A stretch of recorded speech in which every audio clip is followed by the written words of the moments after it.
Good morning बच्चों। आज हम लोग आलेखन के वस्तुनिष्ठ प्रश्नों के लिए जानने योग्य बातें हम लोग जानेंगे कि क्या ज़रूरी है। इसमें लोक जीवन में आकार व अलंकार का बड़ा महत्व है। लोक जीवन में जो आलेखन बनाया जाता है वो इसमें आकार व अलंकार का महत्व है। आलेखन जब भी हम बनाते हैं वो आकार किसी न किसी निश्चित आकार में बनाते हैं और अलंकार मतलब डिजाइन उसको अलंकारिकता में कुछ ऐसा सुंदर दिखाने के लिए जो रचना हम करते हैं उसको हम अलंकार कहते हैं। तो उसको डिजाइन को हम अलंकृत करते हैं तो इसका बहुत महत्व होता है। आलेखन व आकार आलेखन व अलंकार रंगोली यह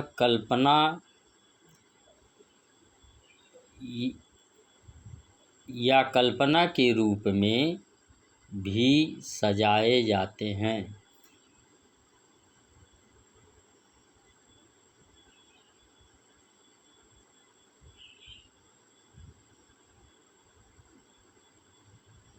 ये कल्पना नहीं अल्पना है, गलती से लिख उठा है कल्पना, ये अल्पना है। आलेखन अलंकार रंगोली या अल्पना के रूप में सजाए जाते हैं।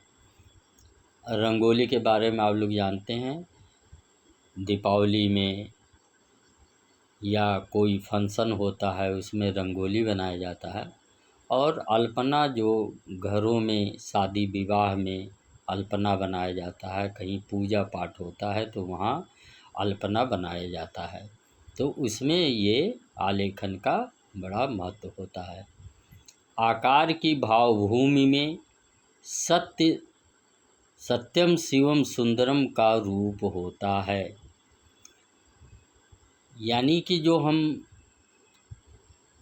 डिजाइन बनाते हैं उसमें सुंदरता का ही रूप होता है। बैकग्राउंड में हम जो भी ये आलेखन सजाते हैं, बनाते हैं, रचना करते हैं उसमें सत्यम शिवम सुंदरम का ही रूप माना जाता है। आकार हमारे लोक जीवन की रुचि अभिरुचि का परिचायक है। आलेखन युक्त वस्तु अधिक सुंदर, आकर्षक व मूल्यवान होती है। आलेखन की सबसे बड़ी खासियत है कि अगर आलेखन युक्त कोई वस्तु है तो वो सुंदर भी लगेगा, आकर्षक लगेगा और वो कीमती होगा।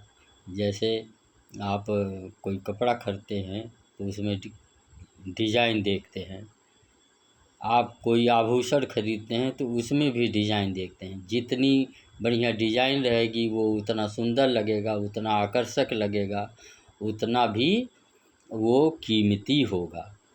आलेखन को कल्पना के आधार पर लयपूर्ण रेखाओं से तैयार किया जाता है।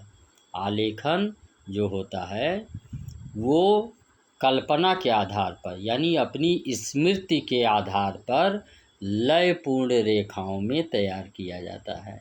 यानी रेखाओं में लय हो तो आलेखन बढ़िया बनेगा। आलेखन लयपूर्ण व गतिपूर्ण होने पर अधिक सुंदर लगता है। आलेखन अगर लयपूर्ण है, लय है, उसमें गति है तो वो अधिक सुंदर लगता है। डिजाइन में कलियों तथा विभिन्न अलंकारों द्वारा लयपूर्ण डंडियों से जोड़कर आलेखन की सुंदरता बढ़ाई जाती है। जैसे कोई डिजाइन बना रहे हैं, पुष्प से बना रहे हैं, तो कली है, पत्ती है, पुष्प है, उनकी डंठलों को, उनकी डंडियों को इस तरीके से जोड़ा जाता है कि वो सुंदर दिखाई दे। अब जैसे डिजाइन 4 प्रकार के होते हैं। डिजाइन मतलब आलेखन जो होते हैं वो 4 प्रकार के होते हैं।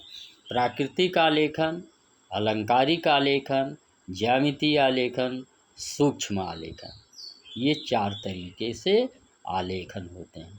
प्राकृतिक आलेखन में यानी डिजाइन में वस्तुओं तथा फूल पत्तियों के रूप ज्यों के त्यों बनाए जाते हैं।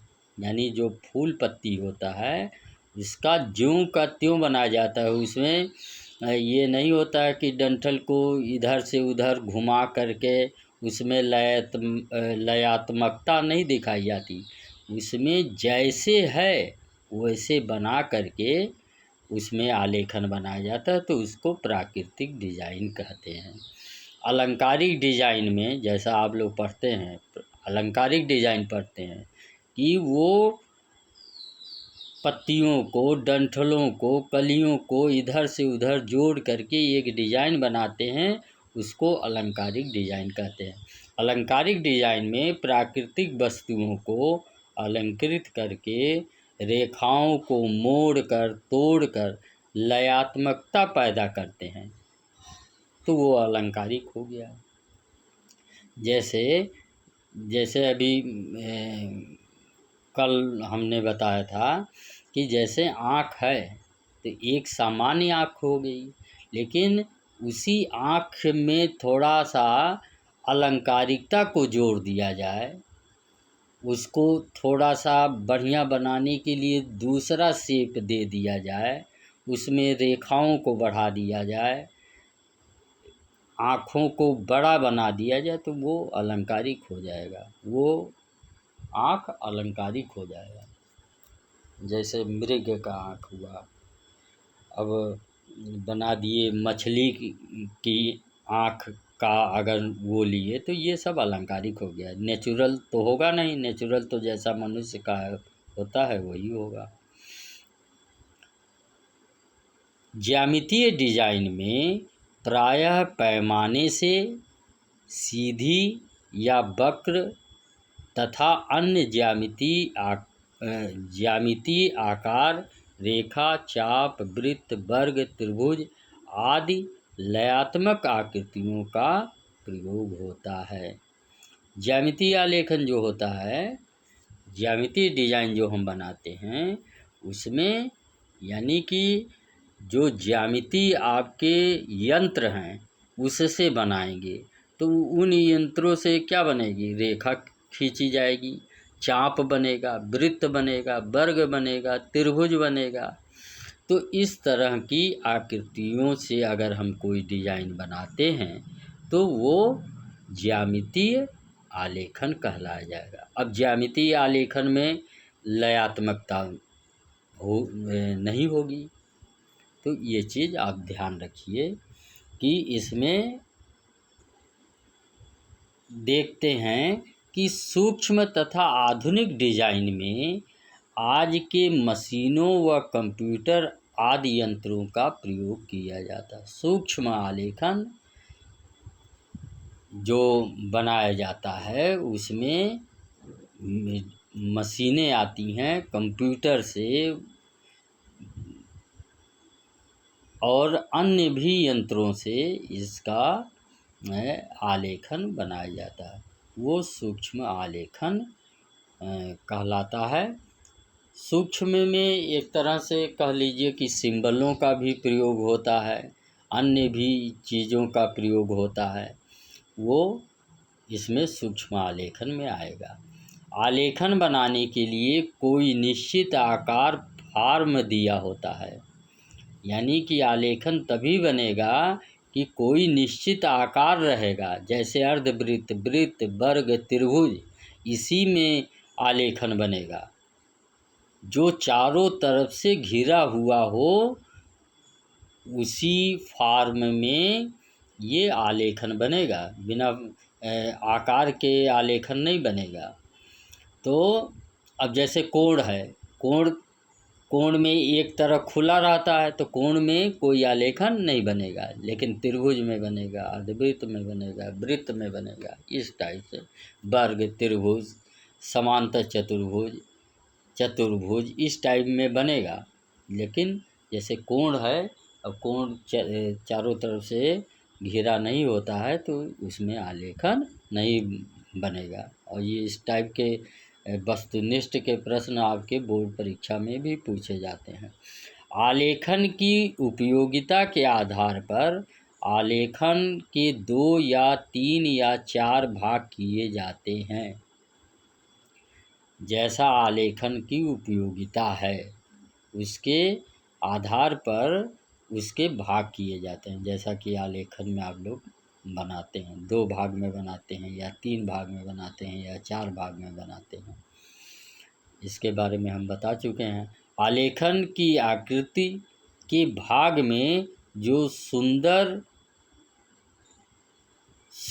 संयुक्त आलेखन बनाया जाता है उसी को आलेखन की इकाई या यूनिट कहते हैं। यानी कि आलेखन हम जब बनाते हैं तो पहले भाग में जो आलेखन हम बनाते हैं उसी आलेखन को इकाई यूनिट कहते हैं, और इकाई की पुनरावृत्ति या दोहराने को आवृत्ति कहते हैं। जब उसी इकाई को हम ट्रेसिंग पेपर से दूसरे वाले भाग में छापते हैं, ट्रेस करते हैं या दोहराते हैं तो उसको आवृत्ति कहते हैं। आवृत्ति मतलब होता है दोहराना, और इकाई एक है तो इकाई मतलब कि जो पहले भाग में बनाया गया वो यूनिट उसको कहते हैं। ये प्रश्न भी परीक्षा में बहुत पूछा जाता है कि आवृत्ति का क्या मतलब। आवृत्ति का मतलब दोहराना।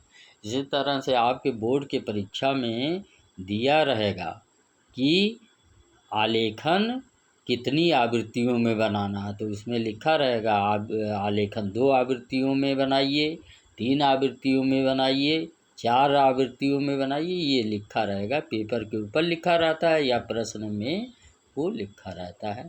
तो उसके अनुसार आपको काम करना है और उसी हिसाब से आपको आलेखन बनाना है। धन्यवाद।